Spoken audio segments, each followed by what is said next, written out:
Hello, ladies and gentlemen. My name is Treka, and today we're gonna be talking about the Syrian refugee crisis. Now, look, the West is divided into two, just like everyone's booty. The first half is saying that we should bring in more Syrian refugees, and the second half is saying that we should not allow them to enter. Now, as a Syrian, I think both are right, and I'll tell you why. Because the first half is looking at the issue from a humanitarian point of view, and the second half is looking at the issue from a security point of view. Now look, as a Syrian, I assure you that the majority of the Syrian refugees are peaceful and are just running away from the war. Believe me, nobody really enjoys risking their lives in the ocean to go to another country and live in camps. But most of them left their country after their cities, homes, and shops got destroyed. They see that Syria's economy is destroyed and they see that they don't have any more future in Syria. Some have lost family members and some are running away from the smell of my farts. So it's important to keep this in mind. But at the same time, I cannot lie to you and deny the fact that amongst these peaceful refugees are former ISIS and Al-Qaeda members that were Wahhabis in Syria that killed and slaughtered in the name of Sharia law and are now in Europe. Say what? Yes, we have all seen an increase in radicals and terrorist acts in Europe since the Syrian crisis started. And by the way, just for your information, not all refugees are Syrians. Some are from Libya, some are from Afghanistan, Pakistan, Sudan, Iraq, Saudi Arabia, and so on. They knew that all they had to do is enter Europe and act like they were Syrian citizens. And when the government will ask them for their identification, they'll easily say they don't have them because they lost all their papers and ID in the war. Can you imagine there are Africans in Europe claiming to be Syrian refugees? Don't believe me? Check this out. السلام عليكم. وعليكم السلام ورحمة الله. شلونكم يا شباب؟ معنا شاب رفيقنا وحبيبنا هون. منين حضرتك أخي؟ أنا من سوريا. منين من سوريا أخي؟ من الميدان. الله يحييك. أهلك وين أهلك هلا؟ أهلي في الميدان. بدك تجيبهم إن شاء الله؟ إن شاء الله. والله على راسي. أنت من وين؟ من سوريا. أنت سوري؟ ايه سوري. من أين سوريا؟ سوريا. من وين؟ سوريا. أنا مدينة. من دمشق. والله لازم. دمشق. والله عظيم ترى. دمشق. أحد اللاجئين في ألمانيا. من وين أنت؟ من سوريا. من سوريا. من وين من سوريا؟ من دار الزور. دير الزور. أنا أخوي شبطة. من وين من دير الزور أنت؟ مو حسن. مو حسن النوف. اضرب عمي. الفلاي. Say what?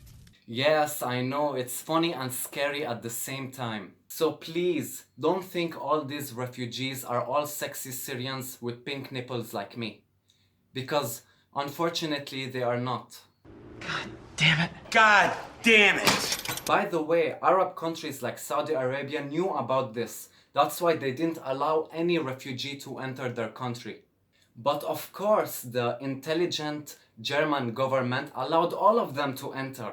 And Merkel was like, "Welcome Habibi to Germany.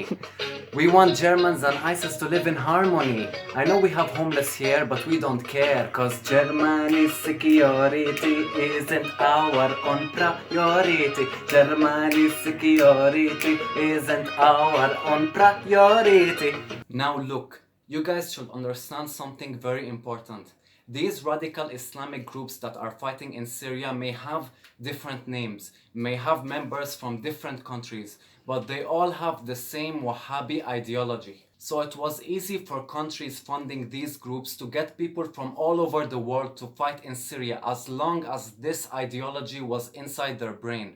So whenever these terrorists felt like their lives could be in danger, they knew that all they had to do was pack up their bags, shave the pubic hair that was on their chin, say goodbye to their camels, and go to Europe wearing a Nike t-shirt and act like they are civilized human beings that enjoy listening to Justin Bieber. When in reality they are not, they are barbarians. And Europe should be really worried about this issue. Because when these maniacs came to Syria, all they wanted to do was to overthrow Syria's secular government and replace it with Sharia law. You should see what they did to minorities here in Syria. They burned churches and killed everyone who didn't practice the same faith. They even killed Muslims who were practicing their faith incorrectly. Now look, the reason all of this is happening is because countries like America, England, France, Germany, Turkey, Saudi Arabia and Qatar funded these terrorist groups. At the beginning they were denying this, but now everybody knows this is true. So to all the people upset with the Syrian refugees, I think you guys should be more upset with your government. Because if your government didn't fund these terrorist groups, the Syrians would have never ever thought of leaving their country. So if you guys really want to help Syria and the Syrians, you guys shouldn't be fighting over whether to let in more Syrians or not. You guys should be fighting to find a way to return Syria into a safe and secure country so that you will not allow any more Syrians to leave the country and to allow the refugees to come back to their country. As long as your government is still supporting terrorist groups in Syria, the Syrian refugee crisis is only going to get worse. You're going to be seeing them everywhere, just like the black spots in Morgan Freeman's face. And we all know nobody wants to see that. Oh, hell no! Thank you so much guys for watching. My name is Treka. Please make sure to share this video and follow me on Facebook and YouTube to stay updated with my latest work. I wish you all peace.